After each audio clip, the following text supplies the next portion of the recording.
This is a kind of little bit of a review after probably a couple of years since I had done the last one, where I actually had a little kind of dark room here and I had a few artworks in progress. Since then I've been putting out a few little bits and pieces, quite a lot of pieces, but not of the studio. So this is a section about the studio and how it kind of has integrated into a sort of art process. So this wasn't there before. I had bamboo pieces. So in the last review of the studio, not of the artworks, but just the environment, there were bamboo pieces, and I had a dark room here where I showed some of the pieces in different formats. Now, since then, I decided to strip it all down and put the works that I want to work on so they can be with me visually a lot, and then work on them as I see fit. So, for example, this piece here was one of the pieces in the wall, and I took that down and basically started to work on it in a more micro fashion. So, adding a lot of miniature sort of brush strokes, looking at the edge and working on that. So that'd be in contrast to the other side where it hasn't been worked on yet. And in a sense, I might look at it and decide, I want to work on this piece here, like that. So for example, this piece here, this is another piece that's being worked on in relation to sort of the other side. So that's how it normally would have looked on the wall, but then this side has been developed. Now, what do I mean by developed here? I mean, I'm basically looking at how the art has responded to the environment. So it'll peel off, it'll begin to, the resin, the clear casting resin will lift off, and I decided that I'd put some polymer clay between the resin that's lifting off and the fiberglass base, rather than just pour a whole lot of other resin on top, which looks okay, but it's just adding a lot of weight, and also it looks very glossy and new. And I wanted to keep it that sort of aged look, but then add another layer of paint and clay onto that. So that's been the process of sort of development of the piece, or maybe it's not developing it in any particular way, but it's definitely constructing a kind of layered effect. Now that could be seen as like, development in a sort of modernisation sense. I'm developing it towards a goal. But that's not what I'm doing with the artworks here. There's no sort of goal. And I've got an end state for them. I'm not sure what. Well, the end state is just entropy, which I look at. In the sense the environment is always moving the manufactured product back to a very basic state again of nature. So my sort of process art is to look at how high modern sort of manufactured goods becomes deconstructed in the tropical region. It's very humid here, it's hot, it can be very dry, it's the dry tropics, but it's also the wet tropics. In the wet season it's very wet. We've had a very wet season. And this is a very open studio. It's just really open. I've open walls, as you can see. It's out in the environment. There's lots of insects and lizards, even snakes, frogs. They're all kind of habitating around the area here.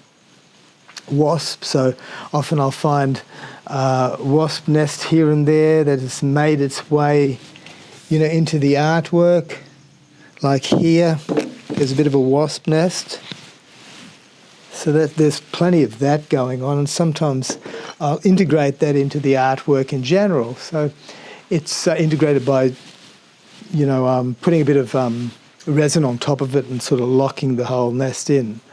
That's been abandoned, obviously. After a season, they go. The other thing is there's lots of these honey-eater birds. They build nests here. So, you know, there's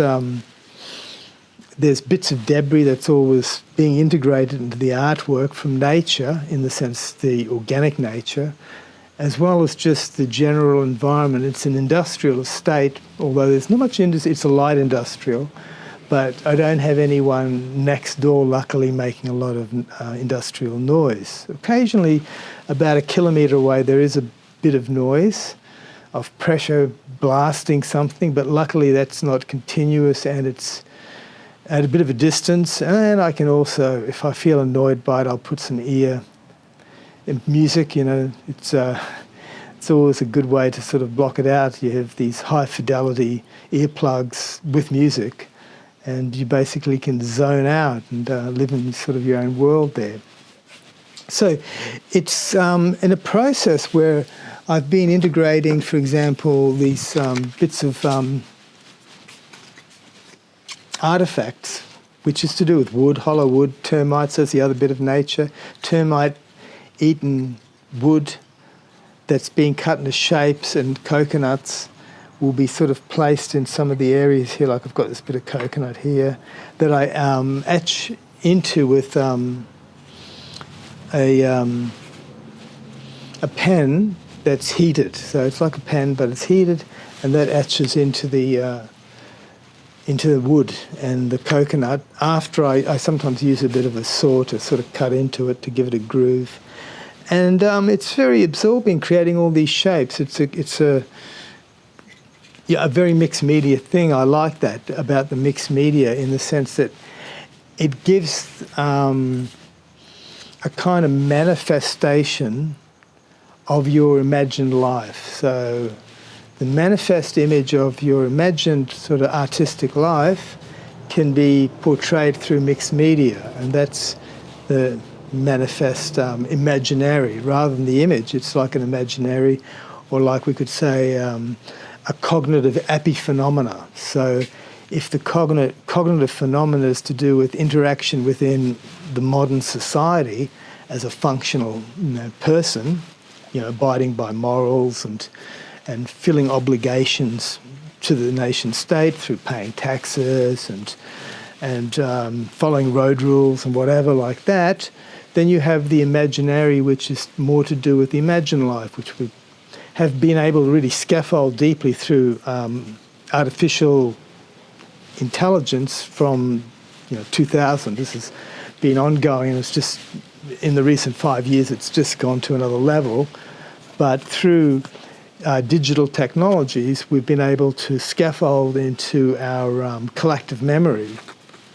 And then in some way that's what I'm looking at too. Like, my own personal collective sort of memory can be accessed through AI, through, all the library of music's just there through, for example, a music app. I can go back to, the 70s, which was unheard of in the 90s. You'd have to purchase a CD. So it's just, and it also suggests, so it being in artificial intelligence actually has an intuition based on correlations and stochastic kind of modelling from a chain of reasoning, what out of the random states, what your choices are would lead to, and create a predictive pathway, which tends to align fairly closely. I must admit, it's very close, or if not as good as you could get, as good as I could get. Even I wouldn't even come up with some of the music that I forgot about, or that's very closely related. And that kind of correlates with what I'm trying to do with the artwork too. Create a sort of sense of this stochastic kind of process art, where you're not relying too much on backdrop memory, but just on what you're doing at the moment, and then moving to the next chain of reasoning, where the collective memory is within that particular node. So I'm trying to model kind of an artificial intelligence through a more organic, humanistic way here. And hence, I've got little nodes on here. Maybe this is out of focus because of manual focus. So I've got nodes on here, and then lines on lots of these to mimic a kind of super intelligence, organic artificial on the organic. And that hopefully will be placed in different areas of these artworks. I'm not sure exactly how I'm going to do that, but at least there is a kind of a sense of where it could go to. And in a way, I don't try to sort of push it too far, because otherwise it becomes a very planned occupation. Almost what I do is I randomly move into areas, and then, if it aligns, I will sort of put it together. But at the moment, I've got them quite separate, and then these are living kind of their autonomous existence, and they might end up somehow within some of the pieces. So that's the sort of way that I'm operating in a kind of stochastic manner that kind of, mimics reality that's to do with the digital sort of era. So this is another one. As we can see, the frame is this wire, and they get sort of placed into the infrastructure here. And this is the other side that's it's been worked on the edge. So I have worked a bit on the edge, and yeah, okay, and I've done quite a bit on the edge there. Right, there's even a bit of clay. So yeah, they're getting down. It's quite interesting. It's moving along, but then again, I'm here a lot to do, so it's not like... Yeah, if I were kind of, focused in the sense I want to finish off 10, I would have here 10 pieces, and that would be it. But I can't work like that. That's not the way that I operate within a kind of art practice. Otherwise, it wouldn't be my art. It would be for someone else. It would be another imagined person. So being a kind of naturalistic approach, there is a sort of quasi-pragmatism. So I'm pragmatic in the sense I like to find ways to work out these problems of how mixed media will stick together. And then that is the pragmatic part, but the quasi part is to do with the social kind of construct, being how it gets scaffolded in the social kind of body politic through having, a particular body of work that I can name and then give to a gallery or put up as an exhibition and claim it's got, all these different features that relate to a theme, would be kind of the sort of more pragmatic level that takes art into in a kind of political domain. And by the politics, I really just mean the ideas that are contemporary and give a sense that it's fitting into a nested sort of interdependent community vision. And that community vision could be, anything from an issue which is to do with social paradoxes at the moment. So artists often discover like these little contradictions, or might be very big, and expose them through the artworks. Like the recent one was, of course, environmental destruction through overuse of the problem of the commons, the dilemma of the commons, overusing like beaches, overusing particular national parks, rubbish that gets thrown out into the ocean, and those sort of dilemmas in relation to the person, in relation to the environment. And of course the other is to do with the aesthetic feel, the artistic sort of sense of what is it that makes something appealing conceptually in relation to